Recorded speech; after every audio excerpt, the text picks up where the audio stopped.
Hi hello welcome to our channel Royal Twins Akula. Karthika Puranam 11వ అధ్యాయం. రాజోత్తమ, తిరిగి చెప్పెదను వినుము. కార్తీక మాసమందు అవిసె పువ్వుతో హరిని పూజించిన వాని పాపములు నశించును, చాంద్రాయన వ్రత ఫలము పొందును. కార్తీక మాసమందు గరికతోనూ కుశలతోనూ హరిని పూజించువాడు పాప విముక్తుడై వైకుంఠమును చేరును. కార్తీక మాసమందు చిత్ర రంగులతో కూడిన వస్త్రములను హరికి సమర్పించిన వాడు మోక్షమునందును. కార్తీక మాసమందు స్నానమాచరించి హరి సన్నిధిలో దీపమాల నుంచువాడును, పురాణంను చెప్పువాడును, పురాణంను వినువాడును పాపములన్నీ నశింపజేసుకొని పరమ పదము పొందుదురు. ఈ విషయమై ఒక పూర్వ కథ కలదు. అది విన్న మాత్రమునే పాపములు పోవును, ఆయుర ఆరోగ్యములను ఇచ్చును, బహు ఆశ్చర్యకరముగా నుండును. దానిని చెప్పెద వినుము. కళింగ దేశమందు మందరుడను ఒక బ్రాహ్మణుడు కలడు. అతడు స్నాన సంధ్యావందనాదులను విడిచిపెట్టిన వాడై ఇతరులకు కూలీ చేయుచుండెడివాడు. అతనికి మంచి గుణములు కలిగి సుశీల అను పేరుగల భార్య ఉండెను. ఆమె పతివ్రతయు సమస్త సాముద్రిక లక్షణములతో కూడినదై ఆడవారిలో శ్రేష్ఠురాలై ఉండెను. ఓ రాజా, ఆ సుశీల భర్త దుర్గుణ పూర్ణుడైనను అతని యందు ద్వేషం నుంచక సేవించుచుండెను. తర్వాత వాడు వేరైన జీవనోపాయము తెలియక కూలి జీవనము కష్టమని తరిచి కత్తిని ధరించి అడవిలో మార్గము కనిపెట్టుకుని ఉండి దారి నడుచువారిని కొట్టి వారి ధనములను అపహరించుచు కొంతకాలము గడిపెను. అట్లు చౌర్యము వలన సంపాదించిన వస్తువులను ఇతర దేశములకు పోయి అమ్ముకొని ఆ ధనముతో కుటుంబమును పోషించుచుండెను. ఒకప్పుడు ఆ బ్రాహ్మణుడు చౌర్యము కొరకు మార్గమును కనిపెట్టి ఉండి మార్గాన వచ్చి ఒక బ్రాహ్మణుని పట్టుకొని మర్రి చెట్టు కట్టి అతని సొమ్మంతయు హరించెను. ఇంతలోనే క్రూరుడైన కిరాతకుడు ఒకడు వచ్చి ఆ ఇద్దరు బ్రాహ్మణులను చంపి ఆ ధనమంతయు తాను హరించెను. తర్వాత గుహలోనున్న పెద్ద పులి కిరాత మనుష్య గంధమును ఆగ్రహించి వచ్చి వానిని కొట్టెను. కిరాతుడును కత్తితో పులిని కొట్టెను. ఇట్లు ఇద్దరును పరస్పరము ఆహారముల చేత ఒక్కమారే చనిపోయేరి. ఇట్లు ఇద్దరు బ్రాహ్మణులు, పులి, కిరాతుడు నలుగురు ఒకే చోట మృతి ఉండి యమలోకమునకు పోయి కాలసూత్ర నరకమందు యాతన పడిరి. యమభటులు వారి అందరినీ పురుగులతోనూ అమేధ్యముతోనూ కూడినటువంటి భయంకరమైన చీకటిలో సలసల కాగుచున్న రక్తమందు పడవేచిరి. జనక మహారాజా, ఆ బ్రాహ్మణుని భార్య సమస్త ధర్మములను ఆచారవంతురాలై హరిభక్తి అతయై సజ్జన సహవాసమును చేయుచు నిరంతరము భర్తను ధ్యానించుచుండెను. ఓ రాజా, ఇట్లుండగా దైవవశము చేత ఒక యతీశ్వరుడు హరినామము చేయుచు నాట్యము చేయుచు పులకాంకిత శరీరుడై హరినామమృతమును పానము చేయుచు సమస్త వస్తువుల యందు హరిని దర్శించుచు ఆనంద బాష్పాయుతుడై ఆమె ఇంటికి వచ్చెను. ఆమెయు ఆ యతిని చూచి భిక్షమిడి, అయ్యా యతి పుంగవ, మీరు మా ఇంటికి వచ్చుడి చేత నేను తరించి తిని. మీ వంటి వారు దర్శనము దుర్లభము.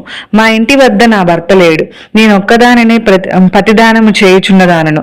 ఆమె ఇట్లా చెప్పగా విని యతీశ్వరుడు ప్రియభాషినియు శ్యామయునైనా ఆమెతో ఇట్లా నేను, అమ్మాయి, ఈ రోజు కార్తీక పౌర్ణమి మహాపర్వము. ఈ దిన సాయంకాలము హరిసన్నిధిలో మీ ఇంటిలో పురాణ పఠనము జరపవలను. ఆ పురాణమునకు దీపము కావలను, నూనె తెచ్చదను గనుక వత్తి నీవు చేసి ఇమ్ము. శ్యామయునగా యవ్వనవతి అయిన అర్థము.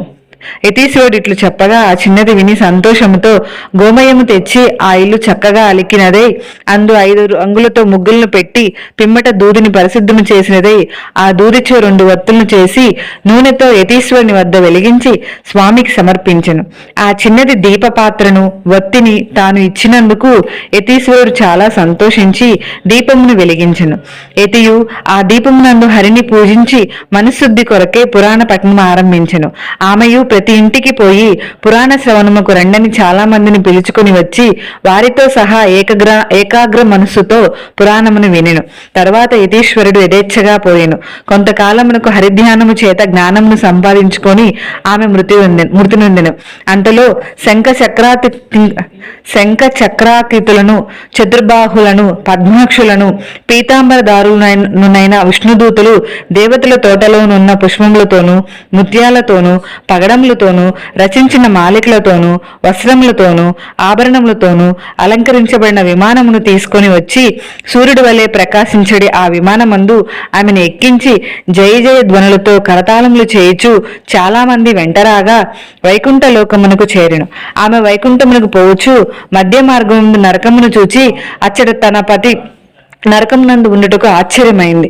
విష్ణుదూతలతో ఇట్లా పలికెను, ఓ విష్ణుదూతలారా, నిమిషమాత్రము ఉండండి. ఈ నరక కూపం నందు నా భర్త ముగ్గురితో పడి ఉండుటకు కారణమేమి? ఈ విషయము నాకు చెప్పుడు. వీడు నీ భర్త. వీడు కూలి చేసి దొంగతనము చేసి పరధనాపహరణను చేసినాడు. వేదోక్తమైన ఆచారంను వదిలి దుర్మార్గమందు చేరినాడు. అందువల్ల వీడు నరకమందున్నాడు. ఈ రెండవ బ్రాహ్మణుడు మిత్రదోహి, మహాపాతకుడు. ఇతడు బాల్యం నుండి మిత్రుడై ఉన్న ఒకరిని చంపి వాని ధనం అపహరించి ఇతర దేశములకు పోచున్నంతలో నీ భర్త చేత హతుడాయను. అట్టి పాపాత్ముడు కనుక ఇతడు నరకమందు బడిగున్నాడు. ఈ మూడవ వాడు కిరాతుడు. వీడు నీ భర్తను ఈ బ్రాహ్మణుణ్ణి ఇద్దరిని చంపినాడు. అందుచేత వీడు నరకమందున్నాడు. ఈ నాలుగవ వాడు పులి. కిరాతులు పరస్పర ఘాతముల చేత మృతునందిరి. ఈ పులి పూర్వమందు ద్రావిడ బ్రాహ్మణుడు. ఇతడు ద్వాదశి నాడు భక్ష్యాభక్ష విచారణ చేయక నూనెతో చేసిన వంటములను భుజించినాడు. అందుచేత వీడు నరకమందున్నాడు. ఇట్లు నలుగురు నరకం నందు యాతన నొందుచున్నారు. ద్వాదశి నాడు నెయ్యి వాడవలను, నూనె వాడకూడదు. విష్ణుదూతలు ఇట్లు చెప్పగా విని ఆమె, అయ్యలారా, ఏ పుణ్యము చేత వీరు నరకం నుండి ముక్తులగురని ఎడగెను. ఆ మాట విని దూతలు ఇట్లనిరి, అమ్మా, కార్తీక మాసమందు నీ చేత చేయబడిన పుణ్యమందు పురాణ శ్రవణ ఫలమును నీ భర్తకిమ్ము. దానితో వాడు విముక్తుడను. ఆ పురాణ శ్రవణార్థమే దీపమునకు నీవు సమర్పించిన వర్తి పుణ్యముని ఈ కిరాత వాగ్యములకు సమానముగా ఇమ్ము. దాని వలన వారు ముక్తులగుదురు. పురాణ శ్రవణార్థమే నీవు ప్రతి గృహములకు పోయి ప్రజలను పిలిచిన పుణ్యమును ఈ కృతజ్ఞుడికిమ్ము. దానితో వాడు ముక్తుడగును. ఇట్లు ఆయా పుణ్యదానముల చేత వారు ముక్తులగుదురు. విష్ణుదాతల మాటలు విని ఆశ్చర్యముంది బ్రాహ్మణ స్త్రీ ఆయా పుణ్యములను వారికి ఇచ్చెను. దాని చేత వారు నరకము నుండి విడుదలయ్యి దివ్య మానములనెక్కి ఆ స్త్రీని కొనియాడుచు మహాజ్ఞానులు పొందిడి ముక్తి పదమును గూర్చి వెళ్ళిరి. కాబట్టి కార్తీక మాసమందు పురాణ శ్రవణను చేయువాడు హరిలోకమునందుండును. ఈ చరిత్రను వినువారు మనోవాక్కాయముల చేత సంపాదించబడిన పాపమును నశింపజేసుకొని మోక్షమును పొందుదురు. ఇది శ్రీ స్కాంద పురాణే కార్తీక మహాత్య ఏకోదశోధ్యాస్య దాసమాప్త 11వ అధ్యాయం పారాయణం సమాప్తం. వీడియో నచ్చితే లైక్ చేయండి, షేర్ చేయండి. Please subscribe to our channel. Thank you for watching.